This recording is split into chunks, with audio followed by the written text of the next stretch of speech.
Hi Jim, this is George Sherritt. I just finished doing your inspection, and if you were here, I would call you and your agent over and do a review, but since you're not, I'm going to do it as a video. So that's the outside of the house. I'll post that on the front of my report. You have an air conditioner made by York. That's some technical data I wanted to see about it. It tells me the size of it. It's appropriately sized for the house. It tells me when it was manufactured. So it is an air conditioner.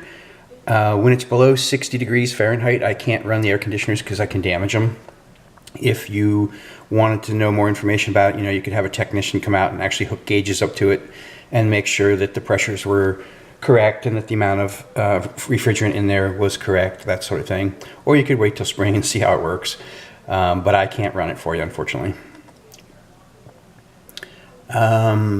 All the roofs are very icy when I got here, and they're too steep to walk without special safety equipment. So when that's the case, I put my ladder up against the eaves in different places and look at the roof. I look at the roof out the windows on the second floor, and I also walked around the house with binoculars.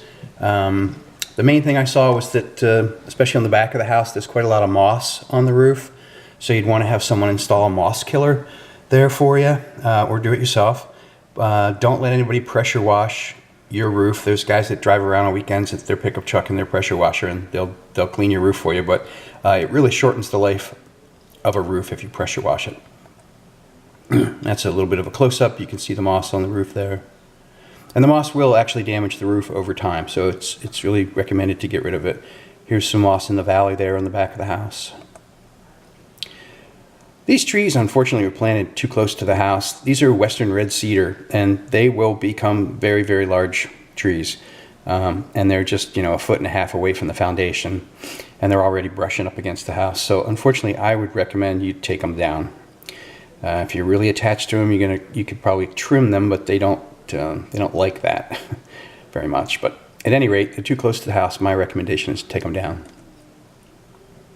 This is on the hot water heater. This is a safety valve. It's one of the more important safety features in a home, especially on a gas hot water heater.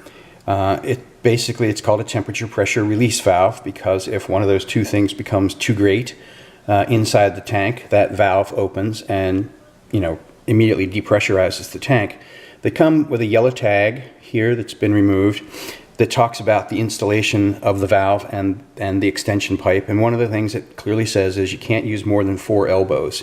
Every time there's an elbow, you've reduced that pipe's capacity to quickly discharge and lose pressure. So we've got 1, 2, 3, it goes inside the wall and goes down, 4, then it goes horizontal, 5, and I didn't see it when I was under the house.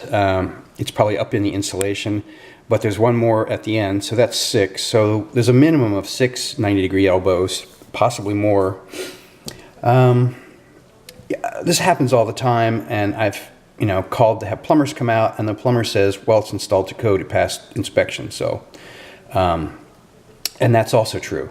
There is nothing in the code about how many elbows, but the manufacturer really clearly says no more than 4. So my recommendation would be to have it changed so that there's no more than 4.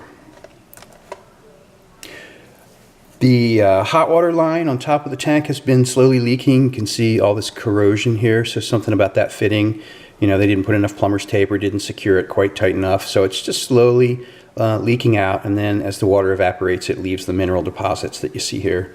So I'd recommend a licensed plumber take care of that. They would turn the water off, undo it, either clean or replace that fitting, and put it back together. The furnace was serviced towards the end of August of this year, so that doesn't need to be done again until next year. The garage is pretty full of the owner's possessions. I can't see all the walls because they have boxes stacked against them, and I just document that.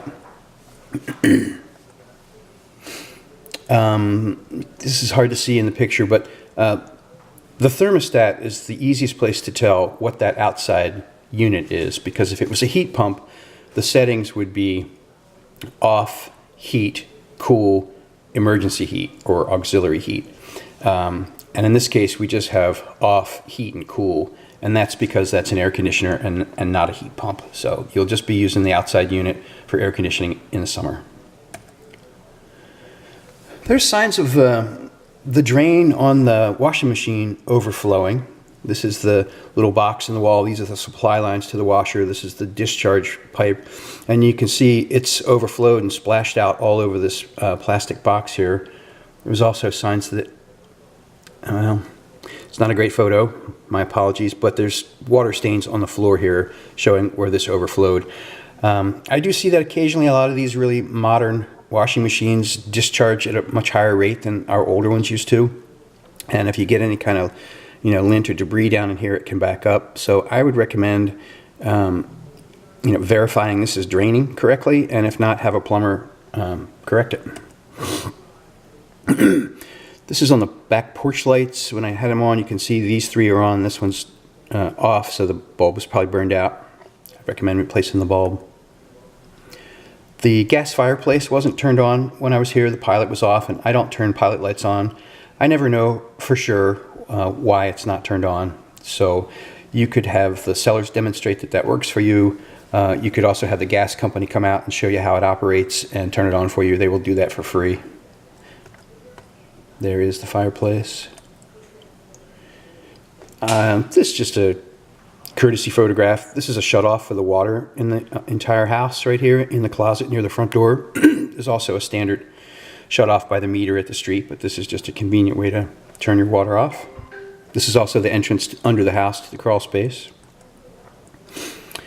This is an area I usually would see carbon monoxide alarms. They're supposed to be one per floor, and if there's bedrooms on that floor, in close proximity to the bedrooms. So there are smoke alarms on the ceiling in the hallways and in each bedroom. I looked at the ones in the hallways pretty carefully. Sometimes they're combination units where there'll be CO alarms and smoke alarms, but these are just smoke alarms. So state law says that the seller has to provide those for you. I really recommend that that get done before your appraiser shows up, because he will call that out, and they charge a hefty fee usually to come back and verify that they've been put up. So you want to have those installed as soon as possible. And we're back out in the front again. So I didn't take pictures in the attic because there was nothing to report, and I didn't take pictures under the house for the same reason. After this, and after you've read my report, if you have questions, feel free to call me. Thanks.